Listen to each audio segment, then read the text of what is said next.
بہت ہی مناسب ہے کہ پہلے ہجرت کے کانسیپٹ کو چند الفاظ میں آپ ادا کر دیجئے کہ کیونکہ ہجرت حبشہ اسلام کی پہلی ہجرت تھی اور بہت کم عرصے میں یہی ہجرت 2 دفعہ ہوئی. 2 دفعہ جو صحابہ کرام ہیں اور اسلام لانے والی عظیم ہستی ہیں انہوں نے یہ ہجرت کی. وہاں پر ہجرت کا کانسیپٹ اور پھر اسلامی تاریخ میں اس ہجرت کی اہمیت. بسم اللہ الرحمن الرحیم.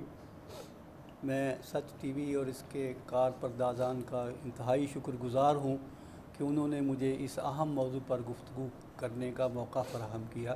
اللہ تعالیٰ انہیں جزائے خیر عطا فرمائے.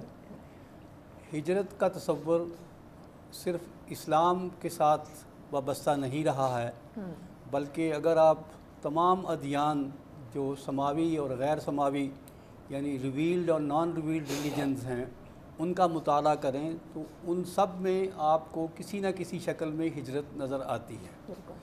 جہاں تک یہودیت کا تعلق ہے، حضرت ابراہیم علیہ السلام نے اور حضرت اسماعیل علیہ السلام نے دونوں نے ہجرت کی. حضرت مسیح علیہ السلام نے ہجرت کی. تو یہ ہجرت کا تصور آپ یوں کہہ سکتے ہیں کہ دین کے ساتھ جڑا ہوا ہے. جب بھی کبھی کسی دین کا تصور آئے گا تو اس میں ہجرت کا تصور یقیناً آئے گا. اس کے پیچھے ایک حکمت ہے یا کئی حکمتیں ہیں. حکمت یہ ہے کہ جو دین کا پیغام ہوتا ہے وہ پوری انسانیت کے لیے ہوتا ہے. چاہے ایک نبی ایک قوم کی طرف یا ایک علاقے میں مبعوث ہوتا رہا ہو، پھر بھی اس کا دائرہ بہت وسیع ہوتا ہے اور وہ ایک جگہ سے دوسری جگہ دین کی تبلیغ کے لیے، دین کی اشاعت کے لیے ان کا آنا جانا ایک معمول ایزدی رہا ہے. میں نے معمول ایزدی کا استعمال اس لیے کیا ہے کہ یہ بہت اچھی اصطلاح اس وجہ سے ہے کہ حضرت نوح علیہ السلام سے، بلکہ حضرت آدم علیہ السلام سے، وہ بھی ظاہر ہے جنت سے دنیا میں آئے تھے. وہ تو بہت بڑی ہجرت تھی، یعنی پہلی ہجرت تھی اور اتنی نامور ہجرت تھی کہ اس کی وجہ سے یہ کائنات قائم ہوئی اور اس کی وجہ سے اس کائنات میں انسانوں کی آبادی کا سبب بنا.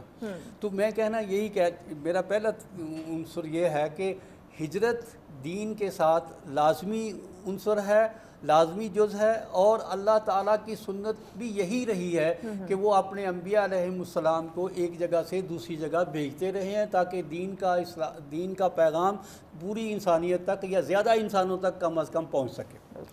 دوسری بات یہ ہے کہ ہجرت کا معنی ہے کہ ایک جگہ سے اپنی رہائش اور سکونت ترک کر کے کسی دوسری جگہ اپنی رہائش اور سکونت اختیار کر لینا. اس میں انسان کا اختیار بھی شامل ہے، اور چونکہ یہ ہجرت ایزدی ہوتی ہے اس لیے اللہ تعالیٰ کا حکم بھی اس میں شامل ہوتا ہے. تو ہا جیم را کا معنی ہے ایک جگہ سے سفر کر کے جدا ہو کر کے دوسری جگہ جا بسنا، آباد کرنا، اور اس کے مقاصد عام طور پر اسلامی ہجرت میں یا دینی ہجرت میں دین کی اشاعت ہی رہی ہے. اس کا ایک اور پہلو یہ بھی ہے کہ دین جب آتا ہے، جب اس کا آغاز ہوتا ہے تو اس میں 2 طرح کے انسان ہوتے ہیں. کچھ وہ لوگ ہیں جو فوراً دین کو قبول کر لیتے ہیں، کچھ وہ لوگ ہیں جو ابھی سوچ بچار کے مرحلے سے گزر رہے ہوتے ہیں تاکہ اس سچائی کو تسلیم کریں تو من و عن اور اپنی دل کی گہرائیوں سے تسلیم کریں. تو ان کے ان شکوک و شبہات کو دور کرنے کے لیے جو ان کے مذہب کے بارے میں ہوتے ہیں، ان کے ذہن میں پیدا ہو رہے ہوتے ہیں، جو مخمصے ان کے ہاں پروان چڑھ رہے ہوتے ہیں، انہیں کرش کرنے کے لیے، انہیں کل کرنے کے لیے اور انہیں دین کی صحیح تعلیم پھیلانے کے لیے مبلغ یا پیغمبر یا جو بھی ولی اللہ ہوتا ہے وہ اس طرف جاتا ہے اور اللہ کے پیغام کی حقیقت ان کے سامنے کھول کر عملاً بیان کرتا ہے. ایک تو علماً ہوتی ہے، قولاً ہوتی ہے، لیکن وہ عملاً بیان کرتا ہے. جب وہ اس کی عملی زندگی دیکھتے ہیں تو ان کے شکوک و شبہات دور ہو جاتے ہیں. ہجرت کا ایک تیسرا عنصر بھی ہے. وہ تیسرا عنصر یہ ہے کہ وَمِنْ آیَاتِهِ اخْتِلَافُ أَلْسِنَتِكُمْ وَأَلْوَانِكُمْ، کہ اللہ کی نشانیوں میں سے یہ بات ہے کہ آپ کی زبانیں جو مختلف ہیں، آپ کے جو رنگ مختلف ہیں، یہ اللہ کی نشانیوں میں سے ہیں.